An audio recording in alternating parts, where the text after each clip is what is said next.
आदाब। मैं ज़फ़र जाकिर और मेरे इस यूट्यूब मंच पे आपका स्वागत है।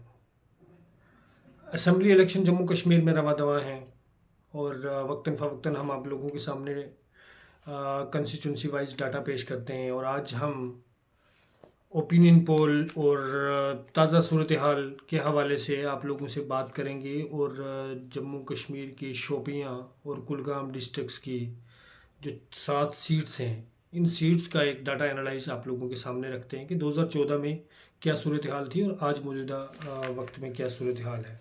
तो अगर बात करें 2014 शोपियाँ की जो जैनपुरा कंस्टिट्यूंसी है, जैनपुरा में जो 2014 के इलेक्शंस थे उसमें पीडीपी ने बाजी मारी थी। पीडीपी ने यहाँ पे पीडीपी के मोहम्मद यूसुफ भट्ट जो है वो 14,262 वोट लेकर कामयाब हुए थे।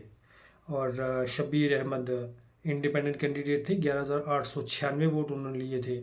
और आज की अगर बात करें मौजूदा सूरत हाल में, यहाँ पे जैनपुरा कंस्टिट्यूंसी में कुल 10 कैंडिडेट्स वो फेरी में हैं जिन्होंने इलेक्शन लड़ना है, लेकिन मुख्य तौर पर सबसे कड़ा मुकाबला जो है वो गुलाम मोहिउद्दीन वानी पीडीपी के और वहीं शौकत हुसैन गनई एनसी के कैंडिडेट्स, इनके बीच में कड़ा मुकाबला है। और गौहर वानी अपनी पार्टी के यहाँ पे कैंडिडेट भी हैं और दूसरी पार्टी जो छोटी हैं, लेकिन सबसे कड़ा मुकाबला अगर जैनपुरा कंस्टिट्यूंसी की बात करें तो सबसे कड़ा मुकाबला यहाँ पे एनसी और पीडीपी के बीच में दिख रहा है। लेकिन पीडीपी के वोट शेयर में गिरावट के बावजूद अगर बात की जाए मौजूदा सूरत हाल की, तो कहीं ना कहीं यहाँ पे एनसी को एज मिलता हुआ दिखाई दे रहा है जैनपुरा सीट पे। और वहीं बात करें अगर शोपियाँ की, तो शोपियाँ में अभी कुल 11 कैंडिडेट जो हैं वो मैदान में हैं। और शोपियाँ का जो 2014 का रिजल्ट रहा, 2014 में ये सीट पीडीपी के खाते में गई। यासर शफ़ी बांडे यहाँ से जीते थे। और वहीं बीजेपी ने भी यहाँ से कोई 3384 वोट लिए थे। शेख मोहम्मद रफ़ी एनसी के 52,080 वोट इन्होंने हासिल किए। मुश्ताक अहमद खांडे कांग्रेस के थे, 2642 वोट इन्होंने लिए। पीडीपी के मोहम्मद यूसुफ भट्ट 14,262 वोट लेकर वो यहाँ पे कामयाब हुए थे। और independent candidate Shabir Ahmad Khande 11,896 vote उन्होंने लिए थे। ये सीट पीडीपी के खाते में गई थी और पीडीपी ने यहाँ पे बाजी मारी थी। अब अगर बात करें यहाँ पे कुल वोट परसेंटेज की, शोपियाँ में 2014 में तकरीबन 49% वोट यहाँ पे पोल हुआ था। और आज मौजूदा सूरत हाल में शोपियाँ कंस्टिट्यूंसी में किसका मुकाबला, किसके सामने कौन है, तो यासर शफ़ी बांडे पीडीपी के कैंडिडेट हैं यहाँ, जावेद अहमद कादरी बीजेपी के कैंडिडेट्स हैं, ओवैस मुश्ताक अपनी पार्टी के कैंडिडेट हैं, और शेख मोहम्मद रफ़ी जो हैं वो यहाँ पे एनसी के कैंडिडेट हैं। यासर शफ़ी बांडे जो पीडीपी के कैंडिडेट हैं, सबसे मुख्य तौर पर मुकाबला अगर देखा जाए तो पीडीपी और एनसी के बीच में भी है। और यहाँ वही देखने वाली बात यह है कि अगर यहाँ पे पीडीपी अपना वोट शेयर रिटेन करने में कामयाब हो, लेकिन वो ग्राउंड में कहीं दिख नहीं रहा है। और ये सीट अगर हमारे ओपिनियन पोल के हिसाब से देखा जाए या हमारे ओपिनियन में देखा जाए तो इस पे कहीं ना कहीं एनसी को बड़ा एज है। और एनसी यहाँ में, क्योंकि यहाँ पे अलायंस कैंडिडेट है और एनसी यहाँ पे कहीं ना कहीं एज में आगे है। अब बात करते हैं हम कुलगाम डिस्ट्रिक्ट की डीएचपुरा सीट की। डीएचपुरा में जो है डीएचपुर सीट जो है वो पहले पीडीपी के पास रिटेन थी। पीडीपी के यहाँ पे अब्दुल मजीद पाडर 28,698 वोट लेकर 2014 में कामयाब हुए। और 2014 में यहाँ वोट परसेंटेज वो तकरीबन 80% वोट यहाँ पे पोल हुए थे। और उसके बाद नंबर 2 पे यहाँ पे डीएचपुरा में रहे थे सकीना इट्टू नेशनल कॉन्फ्रेंस की, 24,990 वोट उन्होंने लिए थे। मंजूर अहमद जरगर इंडियन नेशनल कांग्रेस के 1410 वोट उन्होंने यहाँ पे लिए थे। तो कुल मिला के अगर बात की जाए यहाँ पे इस डीएचपुरा सीट की, डीएचपुरा सीट में सकीना इट्टू मैदान में है। वहाँ डीएचपुरा सीट से देखते हैं, यहाँ गुलजार अहमद डार पीडीपी और सकीना मसूद एनसी। वहीं अब्दुल मजीद पाडर अपनी पार्टी के, अब्दुल मजीद पाडर जो पहले इंडिपेंडेंट कैंडिडेट थे लेकिन अच्छा खासा वोट लिया उन्होंने। तो सकीना इट्टू और बिलखसूस यहाँ पे भी डीएचपुरा सीट पे भी सीधा सीधा मुकाबला पीडीपी और एनसी के बीच में है। यहाँ पे एनसी पार्लियामानी इलेक्शन में भी एनसी ने काफ़ी वोट गेन किए थे, तो कहीं ना कहीं ये सीट भी एनसी के खाते में जाती हुई दिख रही है। वहीं अगर बात करें हम कुलगाम की, तो कुलगाम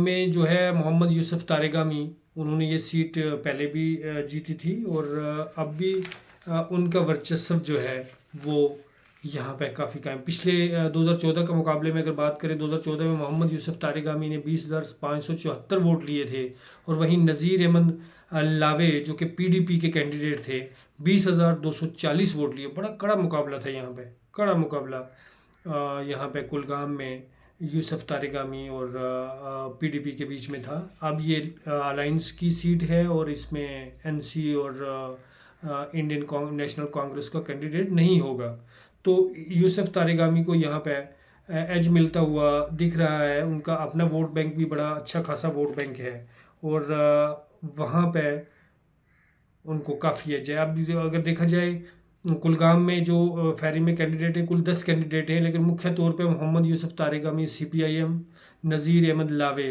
जिन्होंने कि अच्छा खासा पीछे वोट लिया था, नज़ीर अहमद लावे 20,240 अच्छी टक्कर दी थी यहाँ पे मोहम्मद यूसुफ तारेगामी को। तो उनको पीपल्स कॉन्फ्रेंस में जो थे वो, लेकिन अब XPDP में थे, लेकिन अब पीपल्स कॉन्फ्रेंस की तरफ से वो लड़ेंगे। मोहम्मद अमीन डार पीडीपी की तरफ से हैं और मोहम्मद आकिब डार अपनी पार्टी से, लेकिन ये सीट भी मोहम्मद यूसुफ तारेगामी के खाते में जाती हुई दिख रही है। देवसर कुलगाम की अगली सीट है देवसर की अगर बात करें तो देवसर में 2014 में क्या स्थिति थी और आज मौजूदा सूरत हाल में क्या स्थिति है। 2014 में ये सीट भी पीडीपी ये seat INC Indian national Congress के खाते में गई थी। यहाँ पे कांग्रेस के मोहम्मद अमीन भट्ट, उन्होंने ये सीट सिक्योर की थी, 20,162 वोट लिए थे। वहीं पीडीपी के मोहम्मद सरताज मदनी जो कि एक बड़ा चेहरा है, बड़ा चेहरा पीडीपी का माना जाता है, उन्होंने 18,651 वोट लिए थे। Pirzada Ghulam Ahmad national conference 11,585। तो यहाँ तकरीबन पीडीपी और कांग्रेस के बीच में मुकाबला था। एनसी ने भी अच्छा खासा वोट गेन किया है और यहाँ अब जो है यहाँ पे देवसर की सीट पे जो मौजूदा सूरत हाल में जो कैंडिडेट कंटेस्ट कर रहे हैं देवसर में, अमानुल्लाह मंटू कांग्रेस के, मोहम्मद अमीन भट्ट DAP के, रियाज अहमद भट्ट अपनी पार्टी, पीरज़ादा फिरोज़ अहमद NC और शेख फ़िदा हुसैन अपनी पार्टी, मोहम्मद सरताज मदनी PDP। तो यहाँ पे त्रिकोणीय मुकाबला होने की ये शंका है। यहाँ पे एज अगर देखा जाए तो सरताज मदनी PDP का एक अच्छा खासा चेहरा है, तो यहाँ कहीं ना कहीं एज PDP को जाता है। क्यों? क्योंकि नेशनल कॉन्फ्रेंस और कांग्रेस यहाँ पे फ्रेंडली फाइट में है, लेकिन एक दूसरे के वोट काटेंगे, तो यहाँ पे एज मोहम्मद सरताज मदनी को जा सकता है। तो इन 7 सीट्स की अगर बात करें, कुल शोपियाँ की अगर 2 सीटें हैं, शोपियाँ में जैनपुरा और शोपियाँ, तो ये दोनों की दोनों सीटें कहीं ना कहीं NC के खाते में जाती हुई दिख रही हैं। पहले PDP के पास थी। और अगर DH पूरा, कुलगाम और देवसर की बात करें तो DH पूरा में NC आगे दिखाई दे रही है। कुलगाम में यूसुफ तारेगामी जो है वो सबसे आगे दिखाई दे रहे हैं और देवसर में त्रिकोणीय मुकाबला होता है, लेकिन यहाँ कहीं ना कहीं एज PDP को मिलता हुआ दिख रहा है फ़िलहाल जो सूरत हाल है। लेकिन आगे आगे देखिए क्या सिचुएशन होती है। अब अगले वीडियो में हम आपसे डिस्कस करेंगे अनंतनाग की 7 कंस्टिट्यूंसीज़ की और उनका वोट शेयर और उनका ओपिनियन पोल। तब तक के लिए खुदा हाफिज़।